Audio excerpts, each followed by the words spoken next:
Welcome to 1000 PS, welcome to sunny Spain, and welcome to the launch of Honda's Hornet 1000 SP.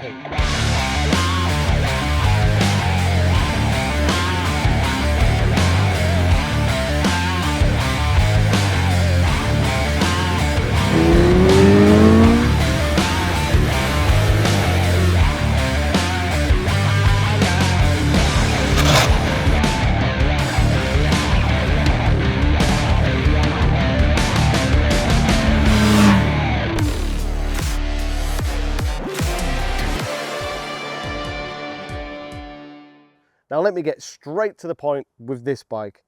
It's awesome. It is so good and not what I was expecting from Honda. It's the real surprise package. By that what I mean is Honda have great bikes in their lineup. They produced excellent bikes, but the majority of them you could never describe as awesome or exciting or fun, especially their kind of naked bikes. They're always great bikes, but they lack a little bit of character sometimes, especially the older Hornets of 600s and 900s. So when Honda launched this bike and said it's going to be a naked 155 horsepower based on a Fireblade from 2017, I was like, that should be good, but I think they're going to turn it down a bit. They haven't. It is really good. It's got real character, it's got real power, it's got some soul, and it sounds good.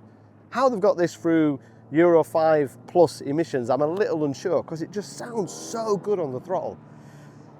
It's quick steering, it's relatively light, it handles really good. There's nothing on this bike that I want to change. We've got the all-in suspension on the back, the shower suspension on the front, they're fully adjustable, but I've not wanted to change anything. For me, at my weight and for some aggressive riding, it's done everything that I want it to do. I think if we took it to a track, we fitted some grippier tyres, then yeah, we'd possibly want to tweak it.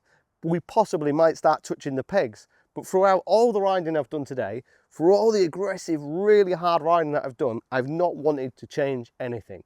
The Brembo brakes are really strong, nice and progressive, no fading, 2 fingers on the lever, that's all you ever need. In terms of electronics, we've got 3 rider modes, which are again pretty straightforward, simple and easy to use. Even though it's beautiful conditions, I did try the rain mode. The rain mode really pulls back the power. You can really feel how docile it is, and you can feel that it won't let you have full power when you crack the throttle in the lower gears. In the standard and the sport, it's much sharper, you get the full power. Sport is a little bit aggressive, just a tiny bit, but that's because it's got so much drive and it's quite short geared and quite short wheelbase. So it feels a lot more snappy than it is. I don't think it's actually that snappy on the fuel injection.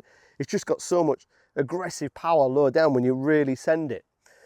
Traction control is aggressive when it does kick in. When that kicks in, it feels like somebody's removing spark plugs, which is great if you're inexperienced, because as soon as that front wheel comes up, it cuts the power, the front comes back down, and you carry on riding.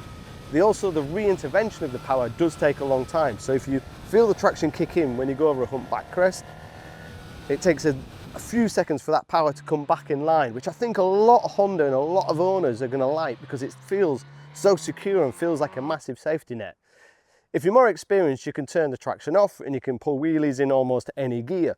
But to do that, you have to do it at a standstill. So before you ride, you have to go in the menu, turn off the traction and start riding.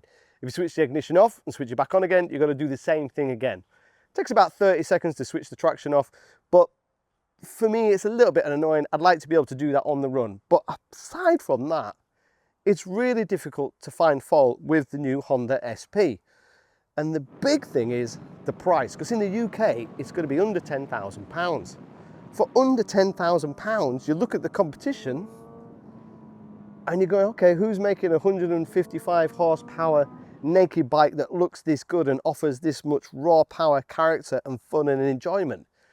Yeah, there's people at 12, 13 and 14,000 who are in competition, but this undercuts it by so much in terms of price. I didn't think this bike would be this good at this price. To be honest, if this bike was £12,000, it'd still be a great bike and would still be selling. But at £10,000, you've got to say that is an impressive package. And if you go for the base bike, that's only £9,000.